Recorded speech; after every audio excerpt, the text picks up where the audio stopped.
Iceland, with its population of just 320,000 people, has traditionally been fiercely independent. But many Icelanders have moved to the EU, including Jonas Johansson and his family here in Brussels. This is what I would call a typical Monday dish in Iceland, especially after recession. I call it recession soup. It's made out of various leftovers from last week and weekend. We have potatoes, leeks, celery, lots of garlic, of course, and chili. When Jonas and his family moved to Brussels, he didn't imagine for a second that Iceland would one day join the EU. Icelanders have always been EU sceptics. But last July, when the banks collapsed, attitudes changed.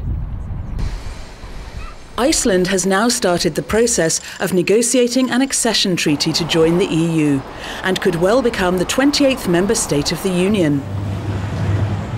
They might even adopt the euro as their currency. But how much of this was down to the economic crisis? Before the collapse, this was kind of a question that was discussed but not discussed. After the collapse, economists saw it as the only way of securing that we did not have a second collapse.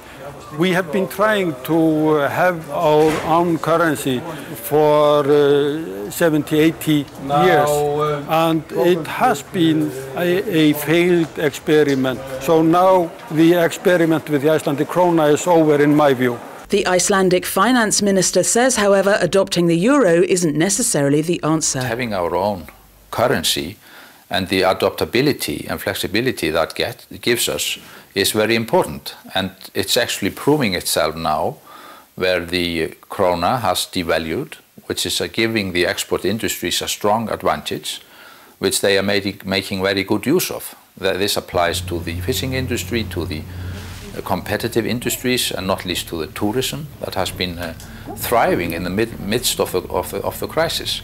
So there are really two sides to the krona. The Vice President of the European Parliament says that it isn't merely a question of economy, but of core values. Clearly the economic and financial crisis has been the immediate trigger, but that's not to say that Iceland hasn't had a European vocation for many years and very close ties with Europe. It's only now, though, we've seen a majority of the political parties in Iceland ready to make the leap. But the country's ruling coalition remains divided. The Prime Minister and the Social Democrats have always campaigned for joining the EU, but their left-green coalition partners are traditionally against EU membership. Experience shows that it will increase employment, it will increase foreign investment, but we've also had a very bitter experience with our currency, and we feel it very difficult to have a microcurrency that is completely independent in a globalized world. There are, of course, major concerns relating to basic industries in Iceland, as the fishing industry, fishing policy. The common fishing policy is not very popular. Iceland has made good advantage of being able to safeguard its own interest in fishing, both in terms of controlling sustainable fisheries, negotiating its right on its own behalf, and so forth. Exports of fish products account for 40% of Iceland's foreign trade revenues.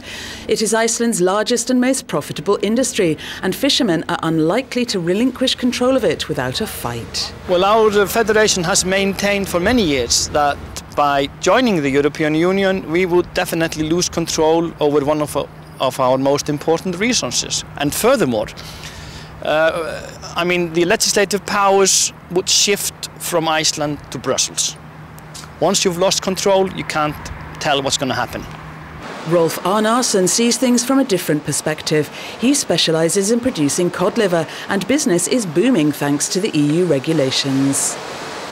There has been a long history of canning cod liver in the Baltic, but due to recent regulations, EU regulations on the amount of dioxin in the liver, most producers in Denmark and in Poland are no longer able to sell within the EU.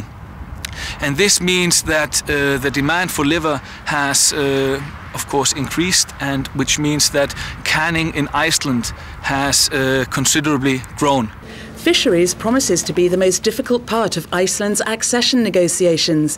But if a deal is struck, some think the whole process could be very fast, because as a member of the European Economic Area, Iceland has already implemented about 2/3 of EU law. So Iceland could become the 28th country to join the EU, something which Croatia wants to be, and Turkey, which has been an EU candidate for a long time. There is a scenario where Iceland and Croatia could come in together because Croatia application is fairly well advanced, but then there is a question mark over what happens with the rest of the Balkans. That may take a bit longer, but I think there are many of us eager to see us make progress there and to make progress with Turkey. But it isn't only Iceland. Albania and Montenegro have already applied for EU membership. And Serbia, Bosnia-Herzegovina and Kosovo also want to join. The question is, how many more countries can the EU accommodate?